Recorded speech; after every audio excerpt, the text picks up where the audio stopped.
ನಾರಾಯಣ ಸ್ವಾಮಿ ಅಂತ ಬಾಶೆಟ್ಟಹಳ್ಳಿ ಪಟ್ಟಣ ಪಂಚಾಯಿತಿ 12ನೇ ವಾರ್ಡ್ನ ಅಭ್ಯರ್ಥಿಯಾಗಿ ಸ್ಪರ್ಧೆ ಮಾಡಿದ್ದೀನಿ. ಏನು ಇದೇ ತಿಂಗಳು ಡಿಸೆಂಬರ್ 21ನೇ ತಾರೀಕು ನಡೆಯಲಿರುವ ಪಟ್ಟಣ ಪಂಚಾಯಿತಿ ಚುನಾವಣೆಯಲ್ಲಿ ನಾನು ಸ್ಪರ್ಧೆ ಮಾಡಿದ್ದು. ನನ್ನ ಗುರುತು ಸೀರಿಯಲ್ ನಂಬರ್ 1.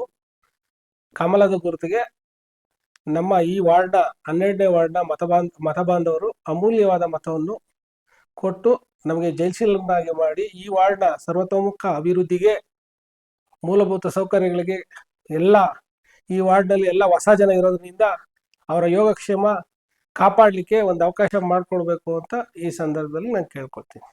ನಮ್ಮ ಪಕ್ಷದಲ್ಲಿ ಆ ಥರ ಯಾವುದೇ ಬಿ ಟೀಮ್ ಅನ್ನೋದು ಇಲ್ಲ, ನಮಗೇನು ಕಂಡು ಬಂದಿಲ್ಲ. ಅದು ಆ ಥರದ್ದು ಯಾವುದೇ ಇಲ್ಲ. ಇಲ್ಲಿಂದನೂ ನಾವು ಈಗಾಗಲೇ ಹಿಂದೆ ಗ್ರಾಮ ಪಂಚಾಯತಿ ಚುನಾವಣೆ ಅದು ನಮ್ಮದೇ ಅಧಿಕಾರ ಇತ್ತು. ಒಳ್ಳೊಳ್ಳೆ ಕೆಲಸ ಮಾಡಿದ್ದೀವಿ, ಒಳ್ಳೊಳ್ಳೆ ಅಭಿವೃದ್ಧಿಗಳು ಮಾಡಿದ್ದೀವಿ.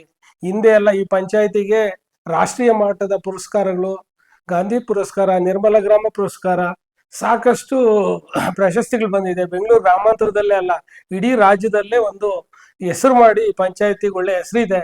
ಅದೇ ರೀತಿ ನಾವು ಸಹ ವೈಯಕ್ತಿಕವಾಗಿ ಈ ಪಂಚಾಯತಿ 47 ಜನ ಸದಸ್ಯರಿದ್ದಂಥ ಪಂಚಾಯತಿನ ನಾವು ಇದು ಪಟ್ಟಣ ಪಂಚಾಯತಿ ಮಾಡಬೇಕು ಅಂತ BJP ಗೌರ್ಮೆಂಟ್ ಇದ್ದಾಗ, ಮಾನ್ಯ ಯಡಿಯೂರಪ್ಪನವರು ಮುಖ್ಯಮಂತ್ರಿ ಆಗಿದ್ದಾಗ ಅವರನ್ನು ಹೋಗಿ ಕೇಳಿ ಈ ಥರ ಪಟ್ಟಣ ಪಂಚಾಯತಿ ಆಗಬೇಕು ಅಂದಾಗ ನಾವು ತಕ್ಷಣ ಅವರು ನಮ್ಮ ಪಂಚಾಯತಿನ ಮೇಲ್ದರ್ಜೆಗೆ ಏರಿಸಿ ಪಟ್ಟಣ ಪಂಚಾಯತಿ ಮಾಡಿದ್ದಾರೆ.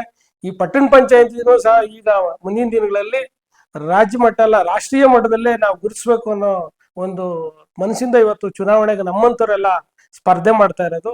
ಒಂದು ಒಳ್ಳೆ ಹೆಸರು ಮಾಡಬೇಕು. ಇಲ್ಲೆಲ್ಲ ಈ ಭಾಗದಲ್ಲಿ ಬೆಂಗಳೂರು ನಾರ್ತ್ ಇವತ್ತು ನಿಮ್ಗೆಲ್ಲ ಗೊತ್ತಿದೆ, ಫಾಸ್ಕಾನು ಮತ್ತೆ IT ಪಾರ್ಕ್ಗಳು, ಇಂಡಸ್ಟ್ರಿಯಲ್ ಏರಿಯಾಗಳು ಎಲ್ಲ ತುಂಬಾ ಫ್ಲೋಯಿಂಗ್ ಆಗ್ತಾ ಇದೆ. ಜನಸಂಖ್ಯೆನೂ ಫ್ಲೋಯಿಂಗ್ ಆಗ್ತಾ ಇದೆ, ಅದೇ ತರ ಅಭಿವೃದ್ಧಿನೂ ಆಗ್ತಾ ಇದೆ.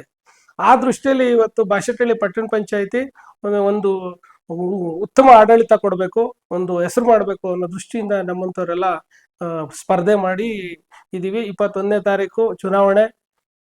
ಏನ್ ಬಾಶೆಟ್ಟಹಳ್ಳಿ ಪಟ್ಟಣ ಪಂಚಾಯತಿಯಲ್ಲಿ 19 ಜನ ಭಾರತೀಯ ಜನತಾ ಪಾರ್ಟಿಯಿಂದ ಸ್ಪರ್ಧೆ ಮಾಡಿದ್ದಾರೆ. ಎಲ್ಲಾ ಅಭ್ಯರ್ಥಿಗಳನ್ನು ನಮ್ಮ ಜನ, ನಮ್ಮ ಮತ ಬಾಂಧವರು ಎಲ್ಲರೂ ಗೆಲ್ಸ್ಕೊಡ್ಬೇಕು. ಇಲ್ಲಿ ಒಳ್ಳೊಳ್ಳೆ ಕೆಲಸಗಳು ಮಾಡಕ್ ಅವಕಾಶ ಮಾಡ್ಕೊಡ್ಬೇಕು ಅಂತ ನಿಮ್ಮ ಮೂಲಕ ನಾನು ಪ್ರಾರ್ಥನೆ ಮಾಡ್ಕೊತೀನಿ.